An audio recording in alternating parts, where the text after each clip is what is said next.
Hola jóvenes, el día de hoy vamos a empezar a ver otro proceso muy importante que es la respiración, y de aquí en adelante los procesos que veamos están dentro del proceso de respiración celular. Recordemos que cuando hablamos de respiración regularmente nos enfocamos a que solamente es el intercambio gaseoso, el que hacemos por nuestro aparato respiratorio, pero las bacterias no tienen ese aparato. Por ejemplo, ni nuestras células tienen pulmones para decir que están respirando de esa manera. Entonces, la respiración celular es la transformación de compuestos orgánicos en energía celular, ¿sí? Hay de dos tipos, una que es con oxígeno y otra sin oxígeno. La que utiliza el oxígeno, pues su nombre no lo está diciendo, es aerobia porque utiliza el oxígeno, y se le conoce como fermentación. ¿En qué parte de la célula se está llevando este proceso? En el citoplasma, ¿sí? Hay una fermentación de tipo alcohólica que va a comenzar con la glucólisis, que es la ruptura de las moléculas de glucosa, y al final de ese proceso se va a producir un compuesto que se llama piruvato. Este piruvato en la fermentación alcohólica se va a transformar en alcohol etílico o etanol.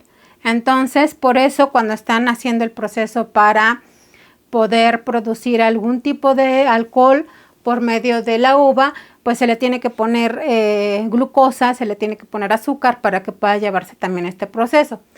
Entonces, ¿en dónde se utiliza? En el pan, en el vino y en la cerveza.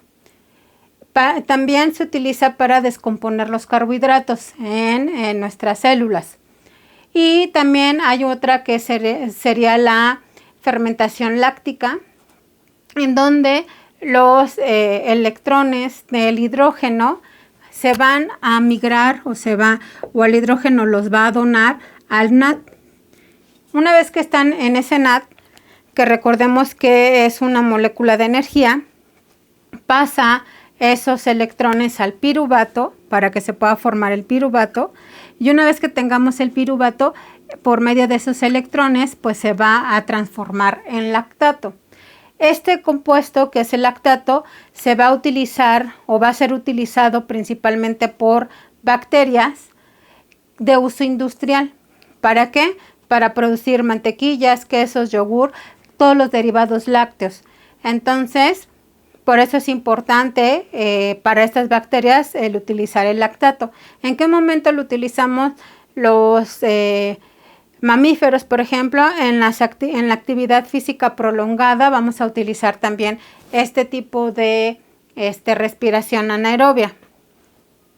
Dentro de la respiración anaerobia tenemos que es sin oxígeno, su nombre no lo está diciendo, y hay un proceso súper importante que es la glucólisis.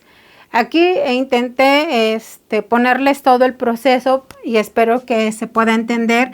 Este sería el resultado de la glucólisis como tal.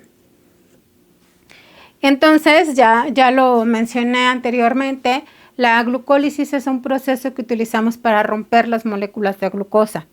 Una molécula de glucosa tiene 6 carbonos, entonces es una molécula muy grande y la tenemos que hacer más pequeña. Para esto se utilizan dos etapas en la glucólisis, una que es dependiente de ATP, o sea que utiliza el ATP para romper esa primera molécula, y otra que es la que ya va a producir el ATP. En la primera etapa, pues nuevamente comenzamos con una molécula de 6 carbonos, 1, 2, 3, 4, 5, 6. Los carbonos se los puse en color negro y esta sería nuestra glucosa. ¿Qué es lo primero que tiene que entrar? Una molécula de ATP. Esta molécula de ATP es la que entra, por eso les pongo aquí la flechita para que entendamos que entra, y va a salir un ADP. Recordemos que para que salga el ADP, entonces al ATP le tuvimos que quitar un fosfato. ¿Y dónde va a quedar ese fosfato? Pues se va a adherir a los carbonos de la glucosa. Entonces aquí ya les puse con una P, que sería el grupo fosfato.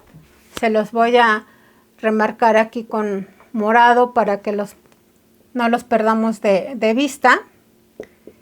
Todos los grupos fosfato que son indispensables para que esta molécula pueda tener estabilidad y en un futuro poderse romper.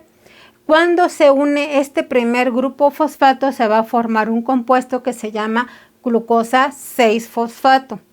¿Qué quiere decir esto de glucosa 6-fosfato? Que en alguno de los dos extremos de nuestra molécula de glucosa se va a formar o se va a adherir a ella un grupo fosfato. Por eso está el número de 6, porque puede ser al inicio o al final de esa molécula donde se va a unir ese grupo fosfato. Bueno, ya se formó el primer compuesto, que es la glucosa 6-fosfato. Nuevamente necesitamos el ATP. Entra otro ATP y sale otro ADP. ¿Dónde se va a formar o dónde se va a quedar ese fosfato que le estamos quitando el ATP? Nuevamente en los extremos. Y aquí se va a formar una fructosa 1,6 difosfato. Acuérdense, di quiere decir 2, siempre. Entonces aquí, tal cual su nombre ya nos está diciendo cuántos fosfatos tiene. Tiene 2, difosfato. ¿Va? Hasta aquí es la primera etapa en donde se va a utilizar ATP. ¿Cuántas moléculas de ATP vamos a utilizar? 2. 2 moléculas de ATP. ¿Va? En la segunda etapa, entonces empezamos con 2 moléculas de 3 carbonos, porque ya pudimos separar esa molécula de 6 carbonos en 2. Entonces tenemos 1, 2, 3, 1, 2, 3, pero con un grupo fosfato en el extremo de cada una, ¿sí? Cada una tiene su grupo fosfato. ¿De dónde sale este grupo fosfato? Acuérdense que estaba en esta parte. Al dividirla, aquí, cada 3 carbonos se quedó con su grupo fosfato, ¿sí? ¿Qué se va a formar? 2-PGAL. Es un nombre bastante grande. ¿Cómo se llama? 2-fosfogliceraldehído. Fosfo tiene 2 grupos fosfato, gliceraldehído. Entonces, ese es el nombre completo. Ustedes lo pueden dejar como 2-PGAL. Y una vez que se forman estos dos, empieza otra vez el proceso. Aquí se van a utilizar primero 2 NAD para que pueda salir ya el NAD solito sin estos dos. Va a donar 2 electrones o 2 grupos fosfato, ¿sí? ¿Dónde se van a pegar? Acuérdense, los grupos fosfatos siempre se pegan a los extremos. ¿Por qué en los extremos? Porque es lo que le va a dar estabilidad a esa molécula. Entonces, tenemos 2-PGAL, pero cada una con un grupo fosfato. Entonces, ¿cuántos grupos fosfato vamos a tener? 4. 1, 2, 3, 4, porque cada molécula de fosfogliceraldehído va a tener 2 grupos fosfato, uno al inicio y otro al final de la molécula. Ahora, entra otra vez ahora el ADP, 2 ADP, y va a salir un ATP. ¿Qué fue lo que pasó aquí? Entonces, se unió un ATP a un grupo fosfato para formar un ATP. ¿Dónde se ve? Pues ya no están aquí los grupos fosfato, ya se los quitamos. Ya nada más quedan los extremos. Se salen, se adhieren a la molécula del ADP para formar ATP. Último paso, otra vez 2 ADP y otra vez se forman 2 ATP. Que otra vez se forma ATP.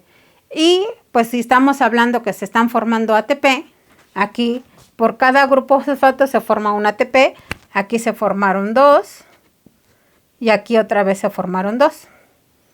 Si son 2 ADP los que están entrando, van a salir 2 ATP. ¿Sí? Por último, ¿qué se forma? Se quedan las 3 moléculas de carbono solitas y es el piruvato.